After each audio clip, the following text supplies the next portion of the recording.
it's all gonna be good. Don't worry about nothing, don't worry about nothing, nothing now. It's all gonna be good. So breathe like you know you should.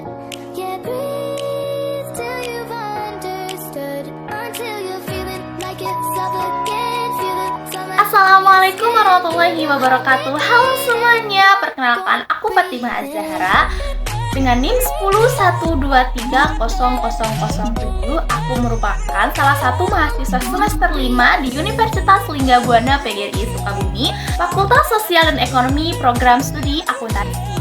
Tujuan aku membuat video ini yaitu untuk memenuhi tugas akhir di mata kuliah Teori Ekonomi Makro dengan dosen pengampu yaitu Bapak Rizal Zailani SEMM.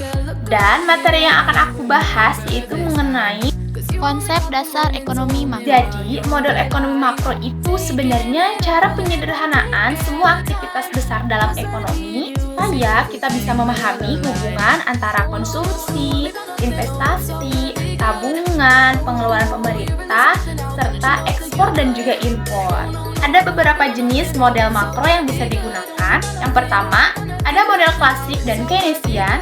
Kedua, model keseimbangan dan ketidakseimbangan. Ketiga, ada model statis komparatif dan dinamis. Dan yang keempat, model ekonomi tertutup dan terbuka. Mari kita bahas satu-satu. Untuk yang pertama, ada model klasik versus Keynesian.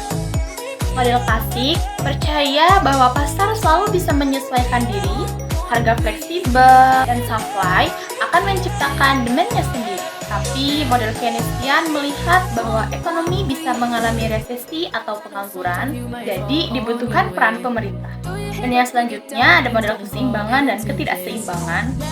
Dalam model keseimbangan, perekonomian berada pada kondisi stabil, di mana penawaran agregat sama dengan permintaan agregat. Harga dan upah bisa menyesuaikan secara alami, sehingga ekonomi bergerak menuju titik seimbang. Sementara pada model ketidakseimbangan, perekonomian berada pada kondisi yang tidak stabil, seperti inflasi, pengangguran, atau resesi. Pada kondisi ini, penyesuaian tidak selalu berjalan otomatis, sehingga diperlukan peran pemerintah untuk mengembalikan perekonomian ke kondisi seimbang. Yang selanjutnya, model statis komparatif, dan dinamis.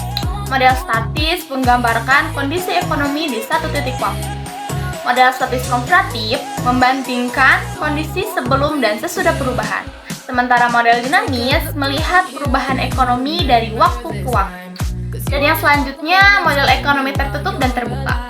Model ekonomi tertutup tidak melibatkan perdagangan luar negeri, sedangkan model ekonomi terbuka sudah memasukkan kegiatan ekspor dan impor. Dan untuk pembahasan selanjutnya yaitu ada 4 pasar makro. Dalam ekonomi makro ada 4 pasar yang saling terhubung, yaitu pasar barang dan jasa, pasar uang, pasar tenaga kerja, dan pasar luar negeri. Yang pertama, pasar barang dan jasa. Di pasar barang dan jasa, kita melihat bagaimana harga umum dan output nasional terbentuk melalui transaksi permintaan agregat dan penawaran agregat. Yang selanjutnya, pasar uang. Pasar uang mengatur suku bunga dan jumlah uang beredar. Permintaan uang dipengaruhi aktivitas transaksi, berjaga-jaga, dan spekulasi. Yang selanjutnya, pasar tenaga kerja. Pasar tenaga kerja menentukan tingkat upah dan peluang kerja. Keseimbangan terjadi permintaan tenaga kerja sama dengan penawarannya. Dan yang selanjutnya ada pasar luar negeri. Pasar luar negeri merupakan tempat terjadinya transaksi, ekspor dan impor barang, jasa, serta aliran modal antar negara. Dan pembahasan yang selanjutnya yaitu ada 5 pelaku ekonomi makro. Ada 5 pelaku ekonomi yang menggerakkan kegiatan ekonomi. Ada rumah tangga atau disebut juga dengan konsumen, ada produsen atau perusahaan, ada pemerintah, lembaga keuangan, dan negara-negara lain atau sektor luar negeri. Rumah tangga berperan sebagai pemilik faktor produksi seperti tenaga kerja, modal, tanah, dan kewirausahaan. Dari faktor tersebut, rumah tangga memperoleh pendapatan yang nantinya akan digunakan untuk konsumsi dan tabungan. Yang kedua, ada produsen atau perusahaan. Perusahaan atau produsen berperan dalam menghasilkan barang dan jasa. Dalam proses produksi, perusahaan menggunakan faktor produksi dan memberikan balas jasa kepada rumah tangga dalam bentuk upah, sewa, bunga, dan laba. Yang selanjutnya ada pemerintah. Pemerintah berperan dalam mengatur dan mengawasi perekonomian. Selain itu, pemerintah menarik pajak, menyediakan barang dan jasa publik, serta menjalankan kebijakan fiskal untuk menjaga stabilitas dan pertumbuhan ekonomi. Dan yang selanjutnya ada lembaga keuangan. Lembaga keuangan berperan sebagai perantara keuangan. Lembaga ini menghimpun dana dari masyarakat, kemudian menyalurkannya kembali dalam bentuk kredit dan investasi. Dan yang terakhir, sektor luar negeri. Sektor luar negeri berperan dalam kegiatan ekonomi internasional, seperti ekspor impor barang serta jasa, dan juga aliran modal antar negara yang mempengaruhi neraca perdagangan dan nilai tukar. Yang selanjutnya ada hubungan antara pasar dan pelaku.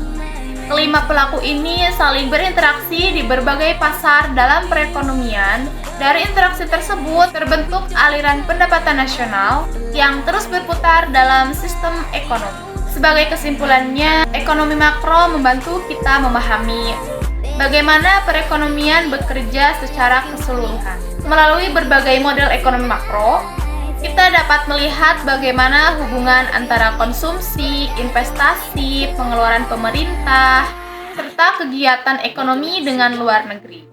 Selain itu, perekonomian juga terbentuk dari interaksi 4 pasar utama dan 5 pelaku makro yang saling berhubungan dalam aliran pendapatan nasional. Peran pemerintah menjadi penting untuk menjaga keseimbangan, stabilitas, dan pertumbuhan ekonomi agar tetap berkelanjutan. Demikian materi yang dapat saya sampaikan. Terima kasih yang udah nonton dari awal sampai akhir. Semoga ilmu ini bisa bermanfaat bagi kita semua. Kurang lebihnya mohon dimaafkan. Untuk itu saya ucapkan terima kasih. Wassalamualaikum warahmatullahi wabarakatuh. Bye-bye.